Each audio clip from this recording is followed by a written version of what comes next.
At my birthday party, my husband embraced his first love, the girl he had admired in his youth. He gently stroked her belly and asked me, "What should we do, dear?" "She's pregnant." Not a single person at the table spoke up for me. I calmly stood up and said, "Congratulations." Congratulations to him for getting what he wanted, and congratulations to myself. I had long grown tired of loving him. It had been an hour since the birthday banquet started. The dishes had gone cold, and even the waiter had asked several times if the cake was ready. I sat at the head of the table, staring blankly at the chat history between Jasper and me. It was still on the last message I sent that morning. "Can you make it to my birthday?" My parents sat to my right, their faces subtly showing anger. Jasper's mother sat to my left, still beaming with a smile. "He's almost here. I just called him, and he said he's on his way." He hadn't shown up for almost half a month. 2 months ago, it was he who told me that Emily had returned to the country. He sent me a photo of her walking out of the airport. She's still as captivating as ever. Time has truly treated her well. The frivolity in his eyes and the double entendre in his words made me feel a chill in my palms. He had never been at peace with marrying me. Suddenly, the door was pushed open forcefully, and Jasper walked in, holding Emily. My dad stood up with a whoosh, his eyes wide with disbelief. My mom tightly clutched his arm, but even without her grip, he wouldn't have moved. My dad stammered, "Shanghai, this is." Jasper smiled, pulled out a chair near the door for Emily, and sat down beside her, his hand draped over the back of her chair. "Dad, didn't Sienna mention it? I had a girl I liked back in the day."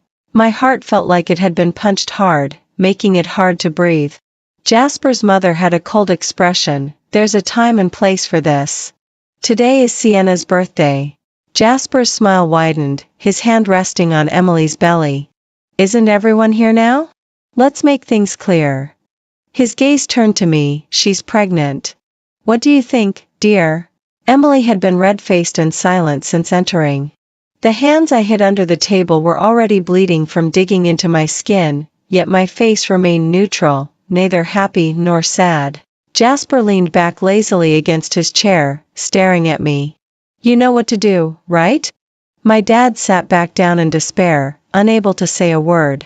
Everyone at the table was looking at me, waiting for my reaction. Not a single one spoke up for me. I couldn't help but lower my head and smile. "Congratulations." Jasper glanced at the cold dishes on the table, frowned, and snapped his fingers to call the waiter. "Add some light dishes and get a clay pot porridge." He shot a glance at Emily. "She's having morning sickness. I have to worry about what she eats."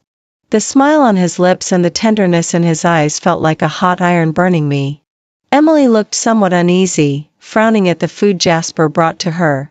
Jasper's mother remained silent for a long time before finally standing up. "Shanghai, you come out for a moment." Jasper dropped his smile and threw down his chopsticks. "If there's something to say, let's say it here." He looked around and his gaze lingered on me. I felt like a thorn was stuck in my back, and the hand I had resting on the table instinctively tightened on my thigh. "Mom, are you worried that Sienna will make things difficult for me? Surely it's not that serious?" My parents remained silent, only looking at me with a bit of pity. I knew Jasper had waited too long for this day, waiting for me to give him back his freedom. In our 5 years of marriage, he had shown his disdain for me too many times. I quickly lowered my head, afraid he would see the tears welling up. "Don't worry, I can sign at any time."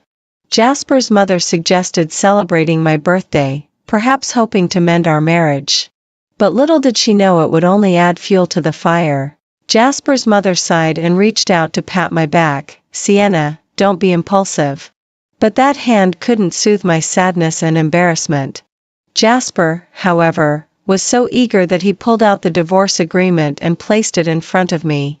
He grabbed one of my hands and shoved a pen into it, but his movement froze. The skin on my hand was red and swollen, with faint traces of blood. He furrowed his brow and avoided my gaze. "Sign it."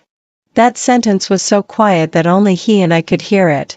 He said, "Let me go, and let yourself go too." During the summer of my high school year, I almost drowned. and a passing police officer died trying to save me. At the memorial hall, I saw Jasper's pale face. My mom wept bitterly while embracing Jasper's mother, saying that from now on, we would be family. Later, we indeed lived like a family. On those nights when Jasper's mother cried in her room, I would hug a pillow and quietly sleep beside her. She treated me well, trembling as she stroked my head. Jasper transferred to an elite school through my dad, attending the same school as me. He grew quieter by the day, while I became his shadow, like a babysitter. Even when he looked at me with hostility, I forced myself to be kind to him. In our senior year, he became rebellious and often skipped classes to smoke on the rooftop. I climbed up to find him, only to see him kissing a girl. My heart raced and I wanted to flee, but he called me over with a mocking laugh. "You saw it all, didn't you?" He pulled the girl to me and said, "Meet her, my future wife." He looked at me with derision. "Her family is wealthy, my mom likes her a lot." I felt so embarrassed that even my toes curled, but I couldn't turn and leave. That night, he pushed open the door, leaning against the wall and looking down at me. "I don't want to transfer at all, do you know why?" He said the girl he liked was named Emily and that he planned to confess to her after graduation. "But my dad died, I can't do anything according to my wishes now." The hatred in his eyes later became my nightmare. I secretly went to see Emily, the girl in a school uniform, who smiled with shallow dimples. I quickly signed my name, feeling as if a layer of dust had been wiped away from my heart. Jasper snatched the paper away and didn't glance at me again. He pulled Emily along as they walked out, saying, "See you in a month." And the voice in my heart grew clearer. "This is our last meeting in this lifetime." The door slammed shut, and after a while, the waiter pushed it open. "Should we serve the extra dishes now?" No one answered him. My mom, as if holding back for a long time, cried out loud. My dad gently patted her back, whispering comforting words. Jasper's mother sat there in a daze, as if she hadn't yet processed everything in front of her. And as the person directly involved, I felt like a transparent figure. I slowly stood up and said, "No need to serve the food anymore, let's settle the bill." I mechanically swiped my card, returned to the private room, and put on my coat, my fingers feeling numb. Am I calm? No, I was just too numb. I walked out, descended to the parking lot, and sat in my car. My eyes were still hot, but I held back the tears. What's there to cry about? I had long anticipated this day would come between him and me. From the moment he held flowers and inexplicably proposed to me on my college graduation day, to when he dragged me to get the marriage certificate without giving me a choice. He walked so fast, even though everyone behind him advised him not to rush. There was a wedding to plan, guests to invite, I needed to have a decent wedding dress. Yet he hastily threw out a line, "I'm afraid I'll regret it if I wait too long." At that moment, I mechanically signed the papers, dazed as I walked out. The next second, one of his words woke me up. He said, "Emily went abroad, are you satisfied now?" The hatred in his words sliced through my heart like 1,000 blades, and I knew he hated me. After our marriage, he didn't even want to touch me. Every time I reached out to him, blushing, wanting to make contact, he jumped back as if shocked. "I've married you, what else do you want?" So, in the years after we married, every time Jasper's mother tentatively asked if I had news, I never knew how to respond. Gradually, she stopped liking me. More than once, she sighed in front of me, "Our Jasper family is going to be extinct." Now, she and I could both breathe a sigh of relief. I quickly packed my things and headed to the airport. The destination was randomly chosen, and the sudden freedom left me disoriented. Since high school, it felt like my entire life revolved around Jasper. At first, it was guilt, then it became heartache. Every time I saw him smoking alone on the rooftop, his gaze lost as he looked into the distance, my heart would ache. Loving him seemed to become my mission. But he never needed it, and after that, I no longer had to force it. My parents called, their voices urgent and sorrowful. I could only reassure them, "I just want some time to myself, I'm really okay." As I sat in the cabin preparing to turn off my phone, I saw a message from Jasper. "The baby can't wait, I need to take wedding photos with her first. I couldn't help but chuckle. Why did he still need to tell me about such things? Was he trying to remind me that my 5 years of marriage weren't worth his effort to plan a wedding? Perhaps he couldn't hear the congratulations in my earlier message. Not just congratulations for him, but also for myself. I can finally stop loving him. Loving him was just too exhausting. After over a decade, I had exhausted all my feelings of guilt towards him. I thought for a moment and replied, "Okay, take more sets. I won't be going to the wedding." He showed he was typing, but no words came out for a long time. The plane was about to take off. I turned off my phone and tossed it into my bag. As I closed my eyes, my body felt relaxed. No more Jasper in the future. No one would constantly remind me, "Sienna, without you, my life wouldn't be like this." A few hours later, we landed.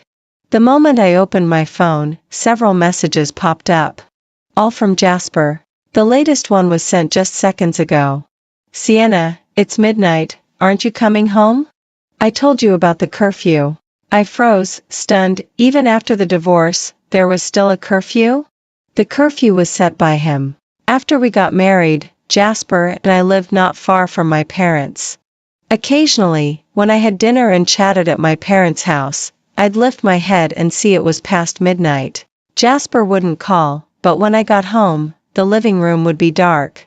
Only the embers of his cigarette would be glowing. "So you know how to come back? You're married, don't you understand what that means?" I explained I was at my parents' house, and he only snorted in response. "From now on, keep the curfew. If it's late, don't come back." After that, I made sure to return home on time, sometimes racing against the clock. My parents thought our relationship was great, smiling from ear to ear. "Look how grown up you are, there's a curfew. We never had that rule when you were little." Now, standing at the airport, I felt a whirlwind of emotions looking at this curfew message. My finger hovered over the reply box, but I couldn't type a single word.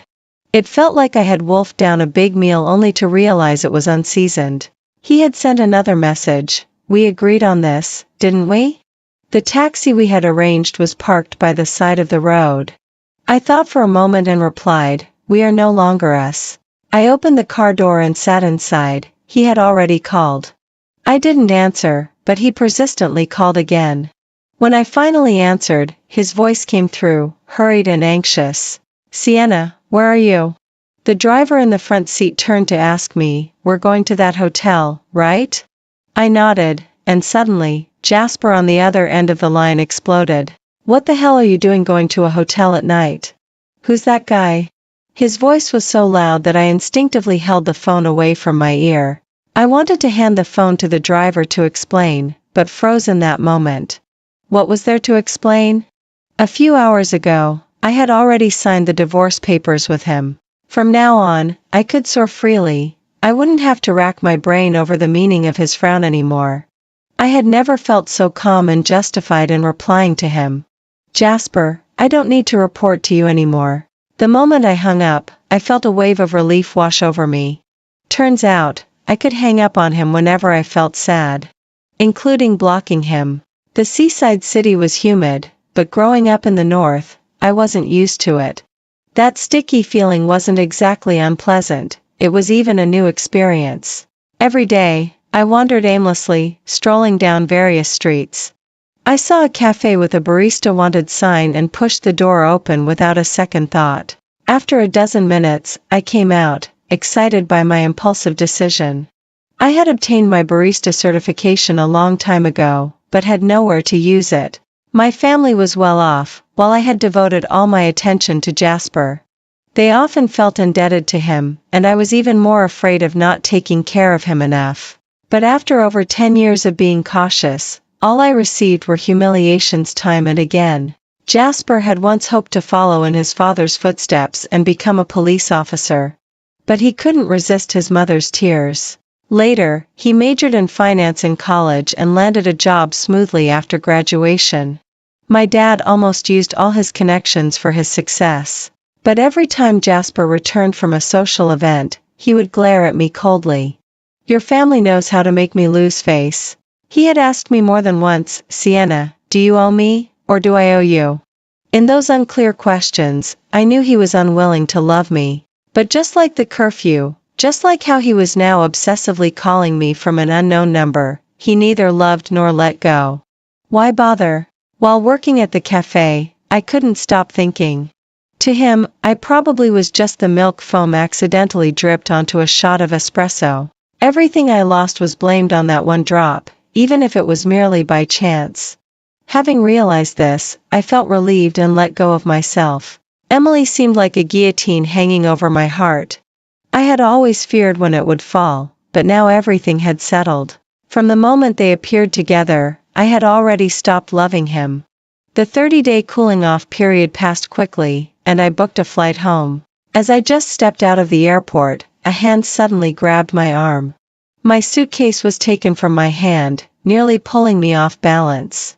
Jasper, without looking back, dragged me outside. I thought you weren't coming back.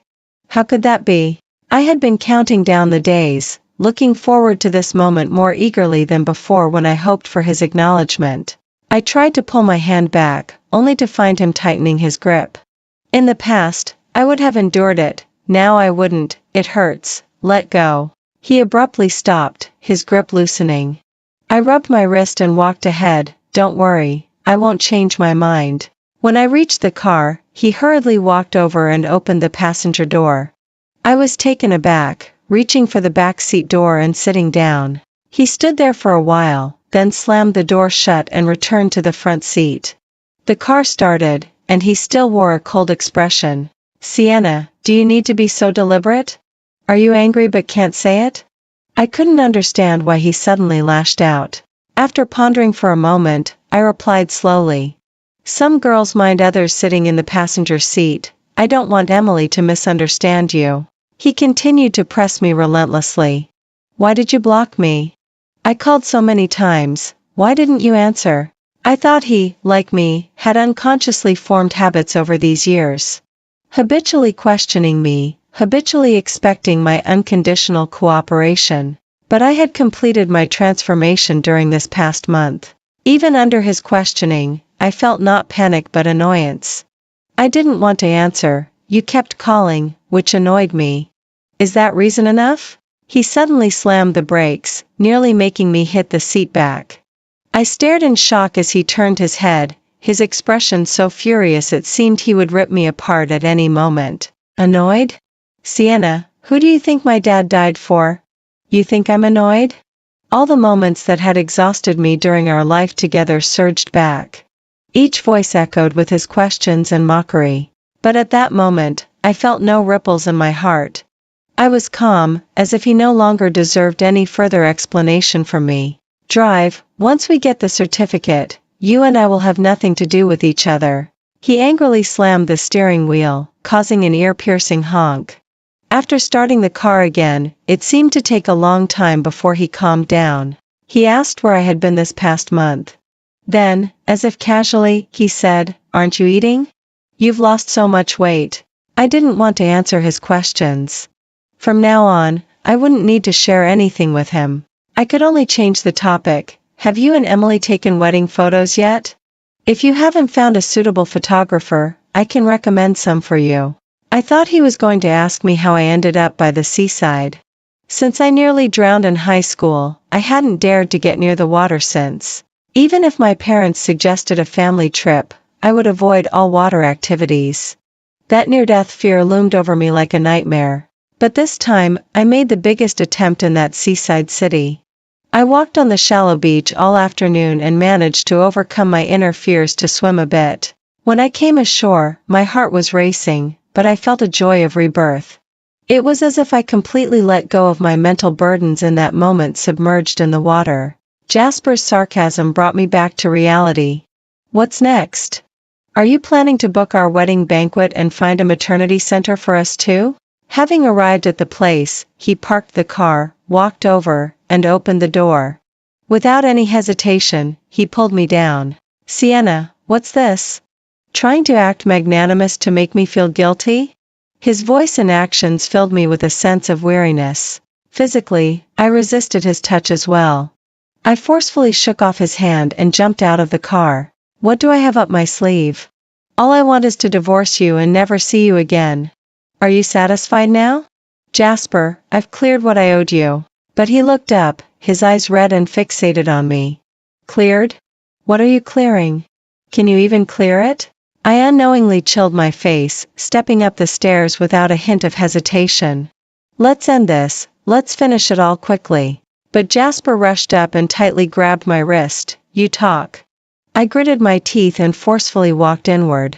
His hand tightened around my wrist, but it seemed to have lost its earlier strength.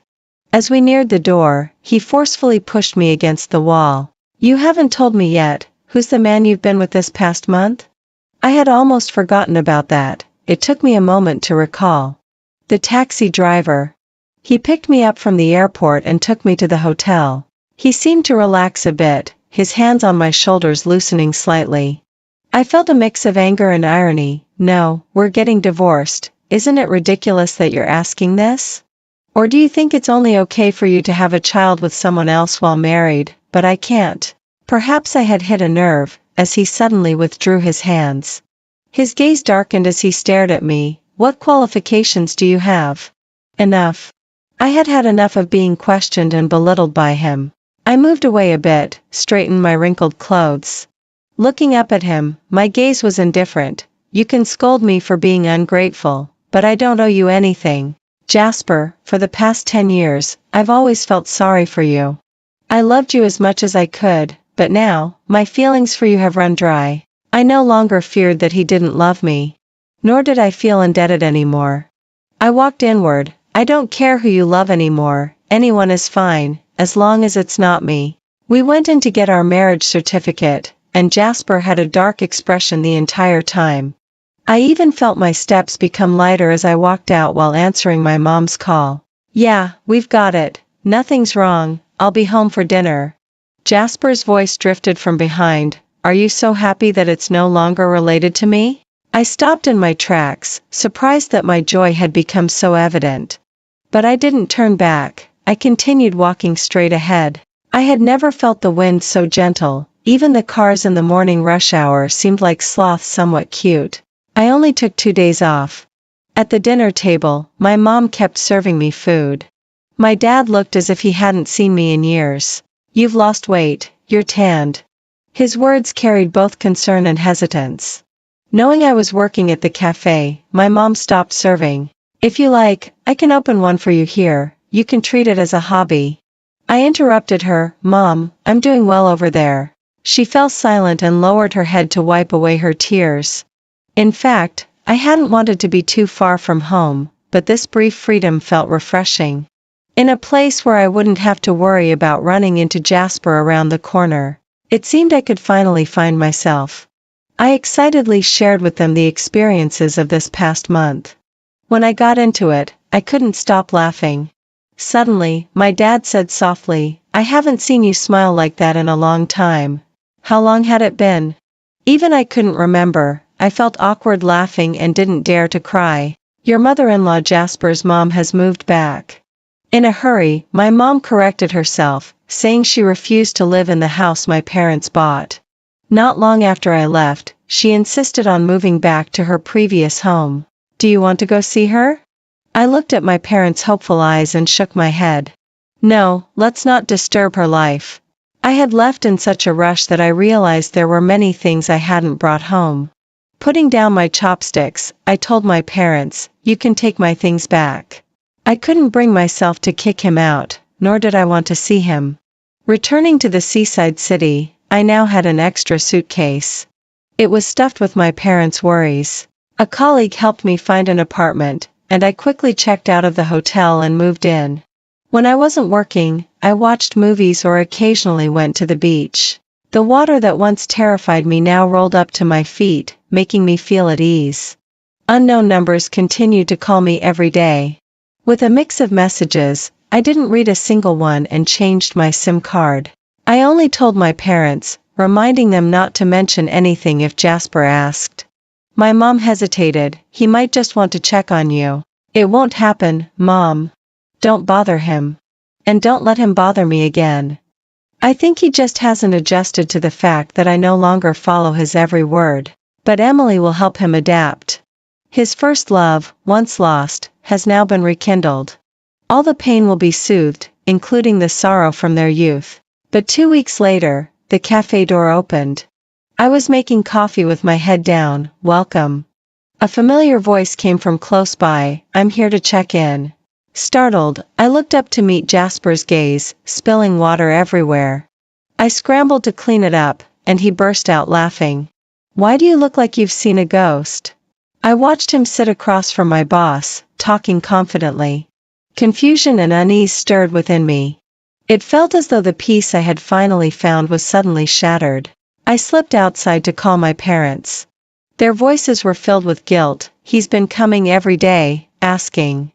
A huge question mark rose in my heart. What about Emily?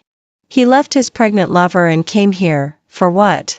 When I went back, he was already dressed in a server's uniform. The cafe was full of college students working part-time, and he looked out of place.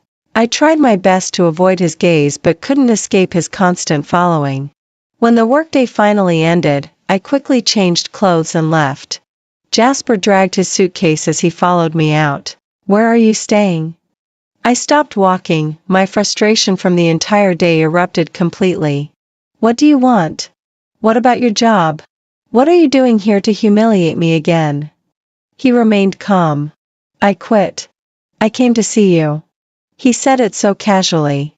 I turned to leave, but he hurriedly followed me. I didn't book a hotel. I'll stay with you for now.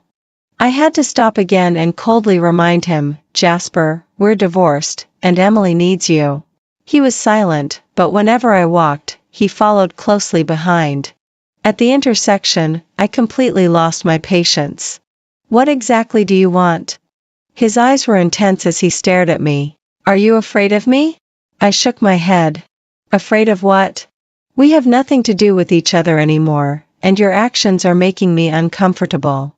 I even took out my phone. Do you need me to call Emily to pick you up? He just looked at me. This is between us. Sienna, is the reason you're so determined to draw a line with me because of her? I almost thought I had heard him wrong. It was him who showed up with his pregnant first love at my birthday party. It was him who couldn't wait to take wedding photos. It was him who feared I would delay the divorce. Now that I've drawn the line, he comes to question me?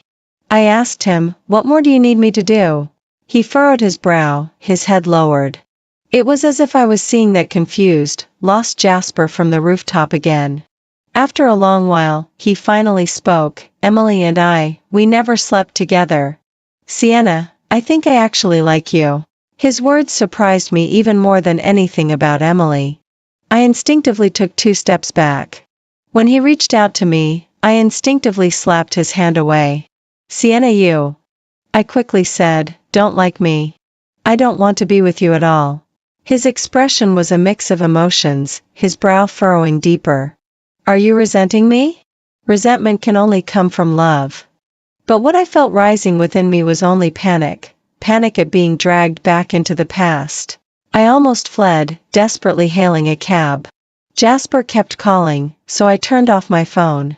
In fact, during our divorce's cooling-off period, I had already received a friend request from Emily. I declined, but she persistently tried again. After accepting, she called me. Since you've let go, please don't look back, let him go, okay? She was never just a one-sided first love, she also loved Jasper. But as someone from a modest background, she couldn't resist the temptation. My father had sent her abroad for school, and to her, it was an irresistible golden opportunity, so she never said anything. But she couldn't forget how Jasper had waited outside her building the night before she left. I met many people after that, but none of them were him. She said, Sienna, you can't break us up twice. His father saved your life. Everyone kept reminding me, and now she was too. I calmly agreed with her. Even if she hadn't mentioned it, I would have done the same. I'll never cross paths with him again in this life. I wish you both happiness.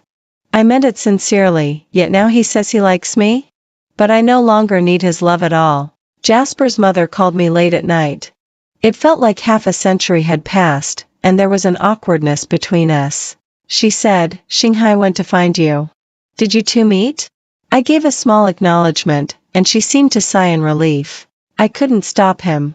Ever since you left, he's been like a different person. She said Jasper kept going to my parents' house to ask about my whereabouts. Even after being turned away, he wasn't upset. Instead, he would casually mention me during their meals. Sienna, will she pick up your call? Jasper's mother said that Jasper would always ask her this and use her phone to try to call me. When he found out I had blocked her too, he sat in the living room all night. Sienna, come back. Shanghai told me he didn't cheat. I didn't respond and hung up the phone. What once stood between me and Jasper was hatred, resistance. Now, the chasm between us is that I no longer love him. He can no longer control me. Emily arrived 2 days later, looking at me with sadness. You promised me, Sienna. Jasper, who had come to find her, grabbed her coldly by the arm and started to pull her out. Her eyes reddened, and she held tightly onto the door handle, refusing to let go. You said you loved me, Jasper. How could you change? Tears rolled down her face as she pointed at me, her hand trembling slightly. She killed your father. It was because of her that you couldn't become a police officer. You said you married her because you were heartbroken. Now that you're divorced, why are you still looking for her? Jasper's face darkened under her accusations. But I grew more and more calm. I'd heard these words countless times before. At first, they would sting, keeping me awake at night. But now, I didn't feel even the slightest ripple. I turned and walked back to the counter. From a short distance away, Jasper tilted his head and looked at me. Emily, of all the things I said, these are the only ones you remember? Emily's face drained of color. Jasper continued, I said I don't think I actually hate her. Don't you remember that? I said I couldn't sleep at all after she left. You don't remember that either?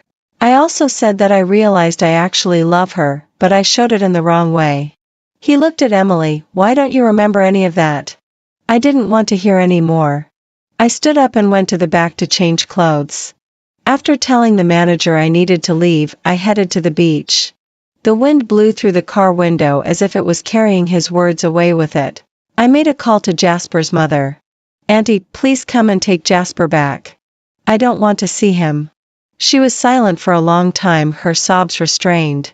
I hesitated before saying, I don't owe him anything anymore, Auntie. It was only then that my parents found out those 5 years were actually a sexless marriage. My mom called, why didn't you say anything? I chuckled. It's all in the past. Let's not bring him up anymore, okay? I took 3 days off, spending the time either sleeping or sitting by the beach. The rolling waves brought me peace, as though they were healing me. I no longer felt guilty for surviving. After all, it wasn't just Jasper whose life was rewritten. By the time I returned to the cafe, Jasper had already resigned. The manager said his mother had personally come to find him. That day, they had a fierce argument outside, and he even knelt down. Hearing about all of this felt distant and irrelevant, like gossip about strangers. The manager handed me a handwritten letter. He said to give this to you. I looked at the yellowed envelope and shook my head. Throw it away. Let's pretend I've already read it. After that day, my life in the cafe returned to peace. With the enthusiastic help of my colleagues, I even learned how to dive. When I surfaced and took photos, the smile on my face made my parents happy. My dad sent me a message, I was worried you'd settle down there for good. I didn't leave him worried for long. As summer came to an end, I quit and went back. This time I actually bought a cafe. It was at an intersection not far from my parents' house, named Sea View. Walking into the shop, seeing the photo I had taken of the sea on the wall, it wasn't hard to guess why I named it that. But someone misunderstood. It had been a year since I last saw Jasper. He had cut his hair short and looked lean and refreshed. He walked in while I was chatting with a new barista we had hired. The barista was explaining the flavors and nuances of the beans used for the hand-brewed coffee. I was engrossed in the conversation and hadn't noticed when Jasper had come to stand beside me. The waiter came over and asked him, Sir, what would you like to drink? He cleared his throat softly, I'll have your signature, Sea View. I turned my head and met his deep, dark eyes. He seemed to be trying hard to smile at me. But I had already looked away. I continued the conversation I had been having, laughing at a fun part. After finishing the barista's creation, I left the counter to head out. Jasper hastily stood up, knocking over a coffee cup, and brown liquid spilled all over the floor. I glanced at it briefly and kept walking. This time, he stepped over the chair and grabbed my wrist. I looked down coldly, my gaze landing on his bony hand. He nervously let go. How could you come back without saying anything? I noticed he was still wearing our wedding ring on his ring finger. I bought that ring after we got married. Afraid he wouldn't want to wear it, I left it in the drawer. In the end, he never wore it. As for mine, I took it off and threw it away on the day of the birthday party. He noticed where my gaze had landed, and his expression immediately turned desolate. Yours?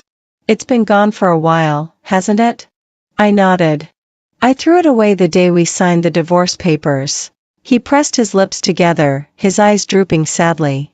Sienna, I've been waiting for you all this time. I smiled at him. Jasper, it's over. His body tensed, and his head drooped even lower. I used to stay at our home, thinking you'd come back sooner or later. He said that recently, he no longer dared to return there. It was filled with memories, but also full of torment. He remembered all the times I fell asleep waiting for him on the couch. He used to gently carry me back to the bedroom. There were so many times I could feel your breath when I looked down. With just a little more, I could have kissed you. But he never got closer, not even once. His head hung lower to his chest, his voice trembling with the sound of tears. I was afraid I really loved you, afraid that my hatred for you would disappear. He frantically raised his hand to wipe his tears, but they fell faster than he could wipe them away. I blamed you for all my misfortunes, thinking that way, I could cover up all the chaos in my life.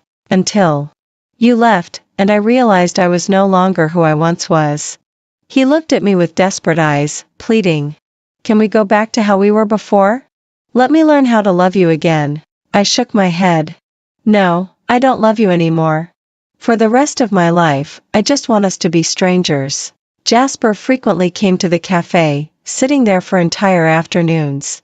The staff, curious if he was a freelancer, quietly asked me. Is he someone you know? He always orders the sea view coffee. I smiled without replying, and the staff scratched their head. But today, he didn't order any. I told him you had an evening date. I didn't correct this beautiful mistake. Though in reality, I was just attending a gathering with my parents and their friends. As night fell and I was about to leave, Jasper stood up and followed me out. He suddenly said, Emily's going abroad again. I was looking at a message from my parents and didn't really pay attention. She's been chasing me for the past year, but when the opportunity to further her studies came up, she agreed without hesitation. Surprised, I looked at him. It's not because of my father, so you can rest easy this time. He chuckled, shaking his head. I know. I just suddenly feel lonely. Those who love me, and those I love, have all left me. I didn't respond, only heading toward the parking lot. He softly asked from behind me, what time will you be at the cafe tomorrow? I pretended not to hear. In truth, that was the last time I saw him, and I didn't get the chance to tell him. The manager I had hired for the cafe had already taken over, and I wouldn't be returning. That night, at the party, I accidentally broke a wine glass. Liquid spilled everywhere. At the same time, Jasper, who had left the cafe, had his heart fatally stabbed by a drunken homeless man. He crawled for a long time until he took his last breath. People say the direction he crawled toward was that cafe called Sea View. Even though a clinic was just in the opposite direction, not far away. Jasper's perspective, extra, I grew up wanting to be a police officer. That was before my father risked his life jumping into the water to save someone. But as I knelt at his funeral, fighting back tears amidst the mournful music, I was lost. This confusion lasted until that family appeared, kneeling in front of my father, saying they would take care of us. Sienna, the high school girl my father saved. Her pale face and those clear, bright eyes were more doll-like than Emily's. I hated her, both mentally and physically. Why wasn't it her that died? After dealing with my father's affairs, my mother couldn't resist their persistence and moved in with them. The house was large, and everything was well taken care of. But Sienna became even more detestable to me. Her gaze would always cautiously follow me. I was merely testing whether the couch was real leather, scratching it a few times. She immediately asked nervously, "Don't like it? Should I ask my dad to change it to fabric?" I suspected she was showing off. That made my face go cold instantly. She was alive, so of course, she could wear that hypocritical mask and condescend to us. I also suspected she was the one behind my transfer to a private high school. What's for my own good? I'm a boy, do I need to be protected? Do I need to be looked after? It's just that being around her made their family look even more gracious and grateful. No one asked for my opinion. I couldn't even see Emily anymore. She handed me her yearbook with teary eyes. "Write in it for me in advance." I didn't take it, not knowing what to write. I had originally planned to confess to her at graduation, but now my instincts told me we wouldn't be together. Sienna was too annoying, I couldn't stand her at all. Even when I was doing homework, I found myself thinking about her far more than I thought about Emily. I couldn't help but wonder what else she wanted, what more she would do. She soon gave me an answer. When Emily came to say goodbye, she cried even harder than when I transferred schools. She said that going abroad to study was the luckiest thing that had ever happened to her in this life. How could I not know that it wasn't luck but someone manipulating things behind the scenes? Furious and agitated, I went to find Sienna. It wasn't until I reached her door that I remembered I had, for some reason, bought a bouquet of flowers for her graduation. I was clearly there to confront her, yet I was holding flowers. In front of everyone, I proposed to her and dragged the panicked Sienna to get our marriage certificate. My heart was pounding so hard it felt like it was going to burst out of my chest. Everyone told me not to rush, that weddings needed preparation, and guests needed to be informed. But I was only afraid that I would regret it, and even more afraid that she would regret it.